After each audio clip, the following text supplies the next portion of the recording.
Hey guys, it's Wednesday. Hillary Opine here in my studio in Los Angeles, and I wanted to say, hey, hope you're having a good week and staying safe. Today, we're kind of looking at an exercise that is a kind of hate love for me.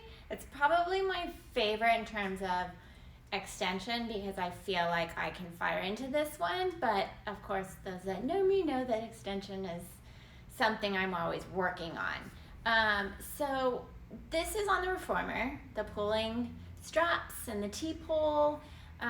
So if you're thinking about connections and things you're looking for in your client and maybe yourself, it's finding that extension, having some feedback with our upper, with our arms, that spring kind of giving us something to punch into and find that chest expansion. So it's one of those things when you kind of go through the mat with people and you go into their prone lift or their swan and their one leg and their double leg kick and kind of seeing, how am I going to make them get that extension for that body? How can I get the best movement for them?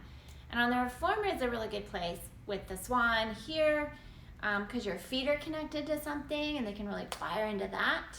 And I don't know about you, and it's something maybe you can play with in terms of your practices.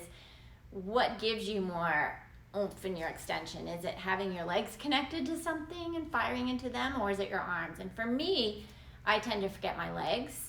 So anything, ladder barrel swan, the swan here, anything like that is where I'm like, oh my gosh, this is the hard part for me. But on the T-pull and the pulling straps, it's a little easier for me. But anyway, let's chat about it. I have the box on, long box. Foot bar is down.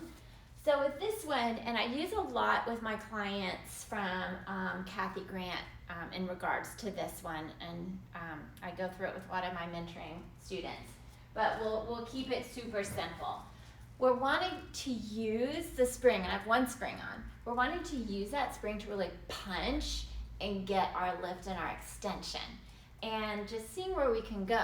And the same for the T-pull. The only difference with the T-pull is we're going to try to maintain that extension as we get the spring and we lose the spring. So that's really the challenging part, right? Is to keep whatever length we're looking for, whether it's in our flexion, our lateral, the extension, whatever it is, rotation, is trying to keep that length as all this spring kind of leaves us.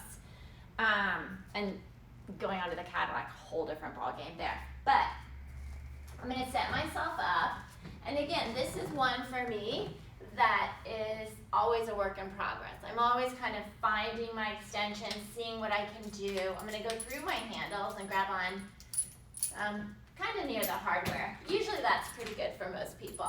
I want to make sure I'm on the box with my torso as much as I can, and I'm going to really start to engage my legs because, again, this is one I don't want to engage my legs. But one cue you can really think about is those hips. When we lay on the box, we tend to have that space. So I want to keep my hips into the box, which makes me have to reach my legs, which makes me have to really lengthen them. I'm not lifting them. I'm just reaching them away, and I'm pressing as best as I can both hips evenly. And I'm just going to have my arms over on the sides and really active. And we'll see how I do today. So from here, I'm just going to think of my head going towards that wall, my legs reaching towards the other opposite wall, and I'm going to pull those straps towards my hips where I can.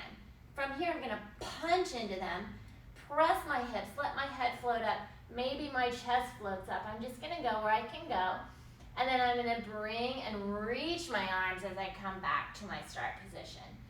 So as you come back to your start position, or telling your client that, it's to try to think, you're pulling your straps, right? You're really punching in hips, head, looking where I'm going, reaching. And then as I come back down, I want to think that, again, I'm lengthening the head towards the other wall and my legs towards the other.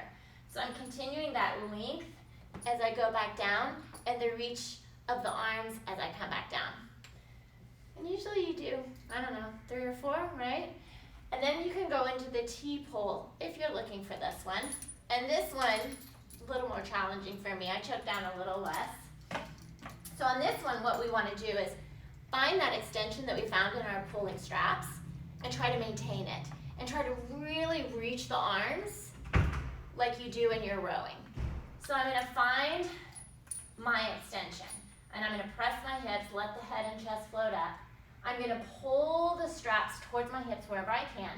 Try to maintain this as I then reach out long. And then pulling again and reach out long.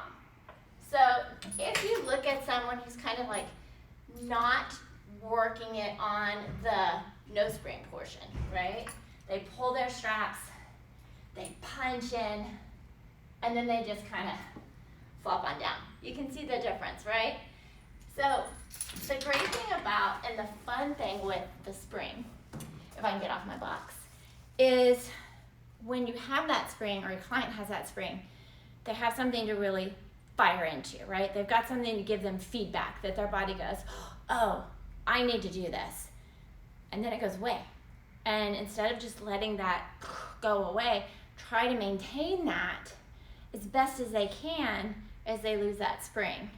One thing that happens a lot on the grots is people will go out, right? And then they don't come all the way back in. And they're like, it's not coming in. And it's like we've lost that length or whatever it is in terms of opposition as it's coming back in. They're just trying to let it come back in.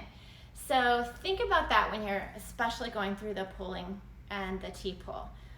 It's a really good place when you can get back into that tactile to really give them the hips pressing into the mat, to give them that feeling of that they're not just lifting up here, that they're really going this way and then up.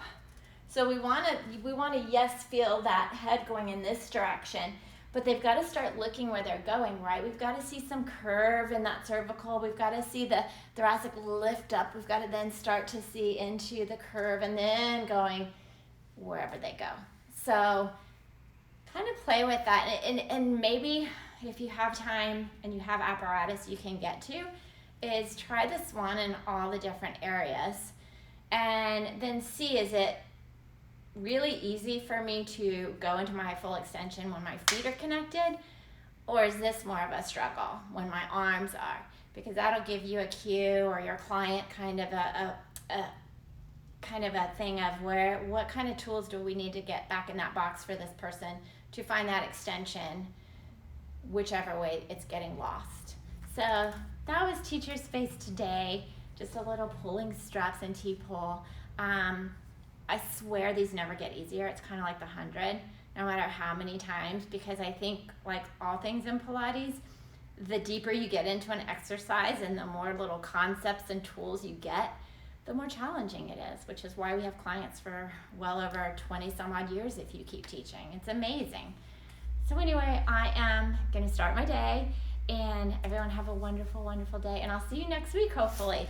Bye. Hey, Joel, I see you. Hi, Pam. Bye.